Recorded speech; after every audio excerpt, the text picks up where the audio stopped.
ಓಂ ಶ್ರೀ ಮಂಜುನಾಥಾಯ ನಮಃ. ಇವತ್ತಿನ ಈ ಒಂದು ವಸಂತೋತ್ಸವದ ಕಾರ್ಯಕ್ರಮದಲ್ಲಿ ಉದ್ಘಾಟನೆ ಮಾಡಿದಂಥ ಪೂಜ್ಯ ಎಡನೀರು ಮಠದ ಶ್ರೀಗಳ ಪಾದಕ್ಕೆ ವಂದಿಸಿ, ಶ್ಯಾಮ್ ಭಟ್ರು ಬೆಂಗಳೂರಿಂದ ಈ ಕಾರ್ಯಕ್ರಮಕ್ಕೋಸ್ಕರ ಬಂದವರು, ಅವರನ್ನು ಒಂದು ಕೆಲಸದ ಮೇಲೆ ಹೆಗಡೆಯವರ ಭೇಟಿಗೆ ಅವರನ್ನು ಕಳಿಸ್ತಾ ಇದ್ದೇನೆ. ಅವರನ್ನು ನಾನು ಗುರುತಿಸಿ ವೇದಿಕೆಯಲ್ಲಿ ಇನ್ನೊಬ್ಬ ಮಂದರ್ತಿಯ ಮಾರಣಕಟ್ಟೆಯ ಮಂಜಣ್ಣನವರೇ, ಇವತ್ತಿನ ಮದುಮಗ ವಸಂತಗೌಡ ಮತ್ತು ಮದುಮಗಳತಿ ವಸಂತನ ಹೆಂಡತಿ ಶ್ರೀಮತಿ ವಸಂತ ಅವರೇ, ಎಲ್ಲ ಅವರ ಕುಟುಂಬಸ್ಥರೇ, ಎಲ್ಲ ಕಲಾಭಿಮಾನಿಗಳೇ, ಏನು ಮಾತಾಡೋದು, ಎಲ್ಲಿಂದ ಮಾತಾಡೋದು ಅಂತ ಅರ್ಥ ಆಗ್ತಾ ಇಲ್ಲ. ಎಲ್ಲ ಕಡೆ ನಾವು ಮೇಳದ ಯಜಮಾನರು ಕಲಾವಿದರಿಗೆ ಸನ್ಮಾನ ಮಾಡುವಂಥ ಒಂದು ಕ್ರಮ, ಆದರೆ ಇಲ್ಲಿ ವಿಭಿನ್ನ. ಈ ಕಾರ್ಯಕ್ರಮದಲ್ಲಿ ನಮಗೆ ಸನ್ಮಾನ ಮಾಡುವಂಥ ಒಂದು ವ್ಯವಸ್ಥೆಯನ್ನು ವಸಂತ ಮತ್ತು ಅವನ ಸುತ್ತದ ಅಭಿಮಾನಿಗಳು ಮಾಡಿದ್ದಾರೆ. ಅದನ್ನು ಪೂಜ್ಯರ ಪರವಾಗಿ ನಾನು ಸ್ವೀಕರಿಸಿದ್ದೇನೆ. ಯಕ್ಷಗಾನದ ಬಗ್ಗೆ ಏನು ಹೇಳಬೇಕು ಅಂತ ಹೇಳೋದಕ್ಕಿಂತ ಹೆಚ್ಚು, ಇದೆಲ್ಲ ನೀವು ದಿಗ್ಗಜರು ಕೂತಿದ್ದೀರಿ ಎದುರು, ಎಲ್ಲ ಅನುಭವಿಸಿದವರು, ಪ್ರತಿಯೊಂದು ಹಂತವನ್ನು ಅನುಭವಿಸಿದವರು. ನಾವು ಆಡಳಿತದಲ್ಲಿ ಇದ್ದವರು. ಸೊ ಆಡಳಿತದಲ್ಲಿರುವಾಗ ಈ ಯಕ್ಷಗಾನವನ್ನು ಹೆಚ್ಚು ಉಣೋದಕ್ಕಾಗೋದಿಲ್ಲ. ಯಾಕೆಂದರೆ ಒಂದು ಮ್ಯಾನೇಜ್ಮೆಂಟಲ್ಲಿ ಇರ್ತೇವೆ, ಬಟ್ ಇದೆಲ್ಲ ಇರ್ತದೆ. ಆದರೆ ಈ ಒಂದು 50 ಹೆಮ್ಮೆ ಅಂತೇಳಿದರೆ, ನಾನು 2 ದೊಡ್ಡ ಕಲಾವಿದರನ್ನು ನನ್ನ ಆಡಳಿತದ ಅವಧಿಯಲ್ಲಿ ನಾನು ಆಡಳಿತ ಮಾಡಿದ್ದೇನೆ. ಒಂದು ಈಗ ತಾನೇ ಕಳೆದ ಒಂದು 6 ತಿಂಗಳ ಹಿಂದೆ ದಿವಂಗತರಾದ ಯಕ್ಷಗಾನ ಭೀಷ್ಮ ಗೋವಿಂದ ಭಟ್ರು, ಇನ್ನೊಂದು ನಮ್ಮ ಈಗಿನ ಕಲಾವಿದ ವಸಂತ, ಈಗ 52ನೇ ವರ್ಷ ಅಂತ ಕಾಣ್ತದೆ. ಇದು 50 ವರ್ಷ ಆದ ತಕ್ಷಣ ಒಂದು ಬ್ಯಾಟ್ ಬೀಸಲಿಕ್ಕೆ ಉಂಟು. 50 ಸ್ಕೋರ್ ಆದ ಕೂಡಲೇ ಎಲ್ಲರೂ 30, 22, 12 ಆದಾಗ ಮೇಲೆ ಜಾರ್ತಾರೆ. ಇವರು 50 ವರ್ಷ ಆಗೋಗಿ ಈಗ ಬ್ಯಾಟ್ ಬೀಸ್ತಾ ಇದ್ದಾರೆ.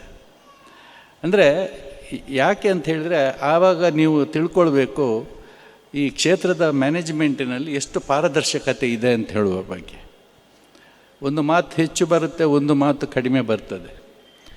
ಕಲಾವಿದರಿಗೆ ಒಂದು ನನ್ನ ಕಿವಿ ಮಾತು ಏನು ಅಂತ ಹೇಳಿದರೆ, ಆಡಳಿತದಲ್ಲಿ ಒಂದು ಮ್ಯಾನೇಜ್ಮೆಂಟ್ನಲ್ಲಿ ಕೂತಾಗ ನಿಮ್ಮ ಒಳಗಿನ ಏನು ಒಂದು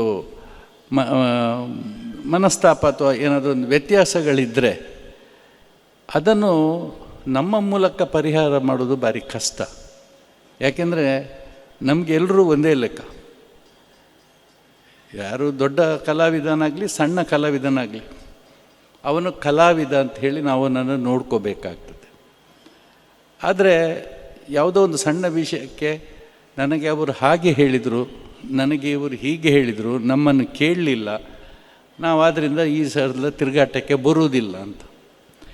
ನಿಮ್ಮಗಳಿಗೆ ಮೇ 24 ಯಾಕೆ ಬಂತಪ್ಪ ಅಂತ ನಮಗೆ ಯಜಮಾನರುಗಳಿಗೆ ಆಗ್ತದೆ. ಈ 3 ದಿವಸ ನಮಗೆ ಭಾಳ ದೊಡ್ಡ ಒಂದು ಗೊಂದಲದ ದಿನಗಳು. ನಾನು 44 ವರ್ಷದ ಆಡಳಿತದಲ್ಲಿ ಮೇ 26, 25, 26, 27, 28, 29, 30 ತಾರೀಕುವರೆಗೆ ಕಲಾವಿದರನ್ನು ಮ್ಯಾನೇಜ್ ಮಾಡೋದ್ರಲ್ಲೇ ನನ್ನ ಆಯುಷ್ಯ ಹೋಯಿತು.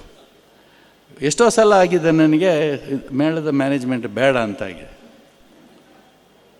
ಕಾರಣ ಏನು ಅಂತ ಗೊತ್ತಿಲ್ಲ, ಸಂದರ್ಭಕ್ಕೆ ಕೆಲವು ಸಲ ಬೇಜಾರಾಗ್ತದೆ.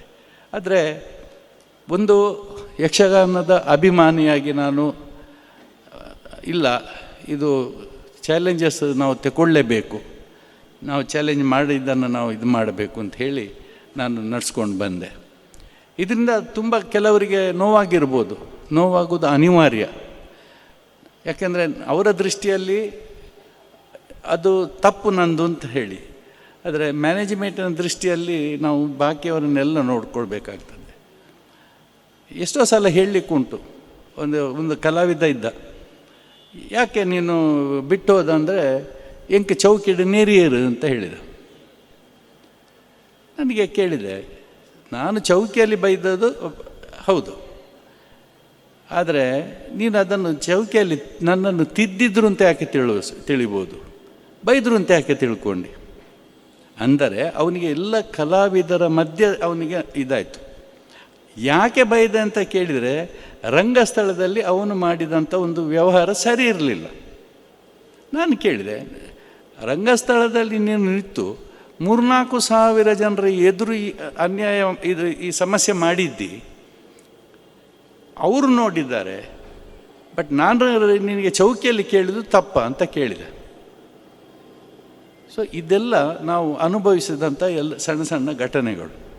ನಿಮಗೆ ಎಷ್ಟು ಘಟನೆ ಹೇಳಲಿಕ್ಕೆ ಉಂಟೋ ಅದರಿಂದ 100 ಪಾಲು ನನಗೆ ಹೇಳಲಿಕ್ಕೆ ಉಂಟ ಯಜಮಾನನಾಗಿ. ಇದೇ ನಮ್ಮ ಶ್ರೀಧರ ಭಂಡಾರಿಯ ವಿಷಯದಲ್ಲಿ ನಾನು ಉಲ್ಲೇಖ ಮಾಡ್ತೇನೆ. ಅವನು ಕಾಂತಾವರ ಮೇಳ ಶುರು ಮಾಡಿದರು. ಭಾಳ ದೊಡ್ಡ ಕಲಾವಿದ. ಅವನ ಕಲೆ ಇದಕ್ಕೆ ನಾವು ಬೆಲೆ ಕಟ್ಟಲಿಕ್ಕೆ ಸಾಧ್ಯ ಇಲ್ಲ. ಈ ವಾಸ್ ಎ ಗ್ರೇಟ್ ಆರ್ಟಿಸ್ಟ್. 3 ವರ್ಷ ಆದಮೇಲೆ 4 ವರ್ಷ ಆದಮೇಲೆ ಬಂದ. ಇವರು ವೈಸ್ ಪ್ರೆಸಿಡೆಂಟ್ ಬರೋದಕ್ಕೆ ಒಮ್ಮೆ ಟ್ರಯಲ್ ರನ್ ಬಂದಾಗ ನಾನು ಅವನಿಗೆ ಅಲಂಕಾರದಿಂದ ಎಲ್ಲಿಗೆ ಉಪ್ಪಿನಂಗಡಿಗೆ ಅವನಿಗೆ ತಗೊಂಡು ಹೋಗುವಂಥ ಮೇಳ ತಗೊಂಡು ಹೋಗುವಂಥದ್ದಕ್ಕೆ ಸ್ವಲ್ಪ ಹಣದ ಆಗ ಇಷ್ಟು 2,000 ರೂಪಾಯಿ ಅನ್ನೋ. ಆಗ ನಾನು ಒಂದು ಕಿವಿ ಮಾತು ಹೇಳಿದೆ, ನೋಡು, ಮೇಳ ನಡೆಸುವುದಕ್ಕೆ ಯಜಮಾನ ಅಂತ ಬೇಕು. ನೀನು ಸಹಕಾಲವಿದನಾಗಿ ನಿನಗೆ ಗೌರವ ಕೊಡುವುದಿಲ್ಲ. ನಿಟ್ಲೆ ಗೋವಿಂದ ಭಟ್ರಿಗೆ ಒಂದು ಒಳ್ಳೆಯ ಅನುಭವ ಆಗಿರ್ಬೋದು. ಆ ಕಡೆ ಉತ್ತರ ದೇಶಕ್ಕೆಲ್ಲ ಹೋಗಿ ಬಂದಾಗ ಗೊತ್ತಾಗಿದೆ ಅವ್ರಿಗೆ. ಅಂದರೆ ಆ ಒಂದು ವ್ಯವಹಾರದಲ್ಲಿ ನಾವು ಇರುವಾಗ ನಮಗೆ ಭಾಳಷ್ಟು ಸಮಸ್ಯೆಗಳಿದೆ. ಒಂದು ಮೇಳವನ್ನು ನಡೆಸಬೇಕು, ಒಂದು ಅಲ್ಲಿ ಕೊರತೆ ಆದಾಗ ಅದಕ್ಕೆ ನಾವು ಜನವನ್ನು ತುಂಬಿಸಬೇಕು. ಎಲ್ಲ ಹೆಚ್ಚಿನ ಕಲಾವಿದರು ಇನ್ನು ಬೇಷಾಗ ಇಜ್ಜೆಯಿಂದ ಎಂಕುಲು ಸುಧಾರ್ಪ ಸ್ವಾಮಿ ಅಂತ ಹೇಳುವಂಥ ಕಲಾವಿದ ಭಾರಿ ಕಡಿಮೆ. ಅದರಲ್ಲಿ ಗೋವಿಂದ ಭಟ್ರು ಮಾತ್ರ. ಅವರು ಕೋಡಂಗಿನೂ ಹಾಕ್ತಿದ್ರು, ಯಾವ ವೇಷನೂ ಹಾಕ್ತಿದ್ರು. ಅದಕ್ಕೆ ಒಂದು ಬೆಲೆ ಕಟ್ಟಲಿಕ್ಕೆ ಸಾಧ್ಯ ಇಲ್ಲದಂಥ ಒಂದು ವ್ಯಕ್ತಿತ್ವ ಅದು. ತದನಂತರ ನಾನು ಅನುಭವಿಸಿದಂಥದ್ದು ವಸಂತ ಗೌಡನು ಹಾಗೆ. ಯಾವ ವೇಷ ಏನು ಹಾಕಿದ್ರು, ಯಾವ ನಮ್ಮ ಸಮಸ್ಯೆ ಬಂದರೂ ನಾನಿದ್ದೇನೆ ದನಿಗಳೇ, ನೀವು ಹೆದರಬೇಡಿ ಅಂತ ಹೇಳುವಂಥ ಒಂದು ವ್ಯಕ್ತಿ ಅವನು.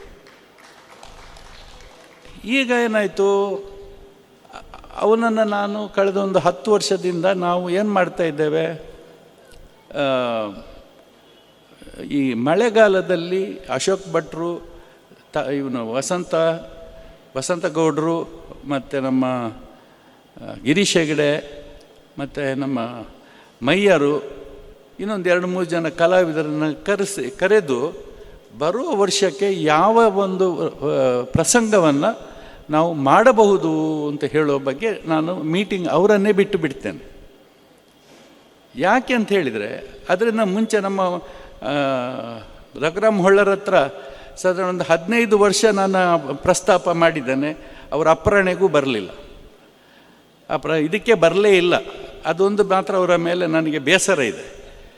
ಯಾಕೆಂದರೆ ಮೇಳ ನಡೆಸುವಾಗ ಏನೆಲ್ಲ ಸಮಸ್ಯೆಗಳಾಗ್ತದೆ ಅಂತ ಹೇಳುವಂಥದ್ದಕ್ಕೆ ಅವರು ನಮಗೆ ಹೇಳಬೇಕು. ಹಾಗಲ್ಲಿ ನಾವು ಒಂದು ಟೀಮ್ ವರ್ಕ್ ಅದು.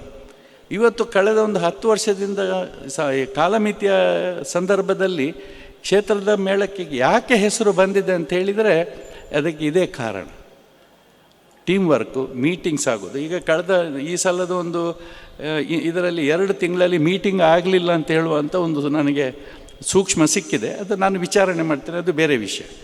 ಯಾಕೆಂದರೆ ಮೀಟಿಂಗ್ ಮಾಡುವಾಗ ಸಮಸ್ಯೆಗಳು ಏನಾಗುತ್ತೆ ಅಂತ ಹೇಳುವಂಥದ್ದು ಬರ್ತದೆ. ಇದು ಈ ಒಂದು ಟೀಮ್ ವರ್ಕ್. ಮತ್ತು ನಮ್ಮಲ್ಲಿ ದೊಡ್ಡ ದೊಡ್ಡ ಕಲಾವಿದರಿದ್ದಾರೆ, ಹೊಳ್ಳರು ಇದ್ದಾರೆ. ನಮ್ಮ ರಘುರಾಮ್ ಹೊಳ್ಳ ನಮ್ಮನ್ನು ಭಾಳ ಒಂದು ಕ್ಷೇತ್ರದ ಮೇಳವನ್ನು ಭಾಳ ಉನ್ನತ ಮಟ್ಟಕ್ಕೆ ಕರ್ಕೊಂಡೋದವರು. ನಿಡ್ಲೆ ಗೋವಿಂದ ಭಟ್ಟ ಇದ್ದಾನೆ, ನಮ್ಮ ನರೇಂದ್ರ ಮಾಸ್ಟರ್ ಮಗ ಇದ್ದಾನೆ, ಅಂಬಾಪ್ರಸಾದ್ ಇದ್ದಾರೆ ಪಾತಾಳದವರು, ಅವರ ಕಾರ್ಯಕ್ರಮಕ್ಕೆ ಹೋಗಿದ್ದೆ ನಾನು.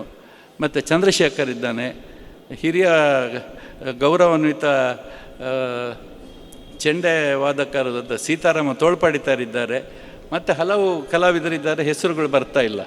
ಇವರೆಲ್ಲ ಈ ಮೇಳವನ್ನು ನಡೆಸಲಿಕ್ಕೆ ಮತ್ತು ಎಷ್ಟೋ ವಿಷಯಗಳಲ್ಲಿ ಸೀತಾರಾಮ ನನಗೆ ಸಲಹೆ ಕೊಡ್ತಾನೆ. ಗಿರೀಶ ಹೆಗ್ಡೆ ಭಾಳ ಚೆನ್ನಾಗಿ ಅದನ್ನು ಮೇಳ ನಡೆಸ್ತಾ ಇದ್ದಾನೆ. ಏನಿದ್ರೂ ಅವನು ಅದನ್ನು ಸರಿಯಾಗಿ ಬ್ಯಾಲೆನ್ಸ್ ಮಾಡ್ಕೊಂಡು ಹೋಗ್ತಾನೆ. ಇನ್ನೊಂದು, ಕಲಾವಿದರಿಗೆ ನನ್ನದೊಂದು ಸಲಹೆ ಉಚಿತ. ನಾನೊಂದು ಗಾದೆ ಮಾಡಿದ್ದೇನೆ, ಸಲಹೆ ಉಚಿತ, ಸಮಸ್ಯೆ ಖಚಿತ. ಈಗ ಲಕ್ಷ್ಮಣ ಇದ್ದಾನೆ, ಅವನನ್ನು ಹಿಂದೆ ಇದ್ದಾನೆ, ಭಾಳ ದೊಡ್ಡ ಕಲಾವಿದ. ಆಕ್ಸಿಡೆಂಟಾಗಿ ಕಣ್ಣನ್ನು ಕಳ್ಕೊಂಡ. ಕಣ್ಣಿನಲ್ಲಿ ನನಗೆ ದೊಡ್ಡ ಪೆಟ್ಟು. ಅವನ ದೇವೇಂದ್ರ, ಮತ್ತು ಧರಣಪ್ಪ, ಬೆಳ್ಳಾಲ್ ಧರಣಪ್ಪ ಪ್ರಥಮ ಪ್ರವೇಶ ಮಾಡಿದ್ರು ಅಂದರೆ ಆವತ್ತು ಪ್ರಸಂಗ ಸಕ್ಸಸ್. ಇವನು ಬರುವಾಗ ಆಕ್ಸಿಡೆಂಟಾಗಿ ಕಣ್ಣಿಗೆ ಬಿದ್ದು ಈಗ ಇಲ್ಲ. ಕಲಾವಿದರಿಗೆ ಜವಾಬ್ದಾರಿ ಎಷ್ಟು ಬೇಕು ಅಂತ ಹೇಳುವಂಥದ್ದು. ಯಾಕೆಂದರೆ ಈಗ ನಮ್ಮ ಮಂಜಣ್ಣವರು ಹೇಳಿದರು, ಹೇಗೆ ಇರಬೇಕು, ಏನು ಮಾಡಬೇಕು ನೀವು ಅಂತ ಹೇಳಿ. ನೀವೆಲ್ಲ ಕಲಾವಿದರು ಎಲ್ಲ ಮೇಳದ ಆಸ್ತಿಗಳು. ನೀವು ಕಟೀಲ್ ಮೇಳ 7 ಮೇಳ ಮಾಡಿದ್ದಾರೆ. ಎಷ್ಟು ಜನ ಕಲಾವಿದರಿಗೆ ಒಂದು ಉದ್ಯೋಗ ಆಯಿತು. ನೀವು ಅದೆಲ್ಲ ತಿಳ್ಕೊಳ್ಳೋದಿಲ್ಲ. ನೀವು ನಿಮ್ಮದು ಮಾತ್ರ ಎಂಕು ಏತ ಸಂಬಳ, ಎಂಕು ಇಂಚಿತ್ನ ವೇಷ ಅವಳು ಯಾನು ಒಂದು ಮಾತ್ರ ಮಲ್ಪುನು. ಯಾನು ಒಂದೇ ಸ್ತ್ರೀ ವೇಷ ಮಲ್ಪುನು, ರಡ್ನೇ ಸ್ತ್ರೀ ವೇಷ ಮಲ್ಪು ಜಾನ ಪಂಡ ಮಾತೆರೆಗ್ಲ ಗೊತ್ತಾ ಪುಂಡಿಗೆ ಸ್ತ್ರೀ ವೇಷ ರಡ್ ಮಲ್ತಿ ಅಂತ. ಏನು ಕೊಡುವ ಸಂಬಳ ಜಾಸ್ತಿ ಆಗಬೇಕು, ಕೆಲಸ ಕಡಿಮೆ ಆಗಬೇಕು. ಇದು ನಮಗೆ ಸಮಸ್ಯೆ ಆಗಿರೋದು.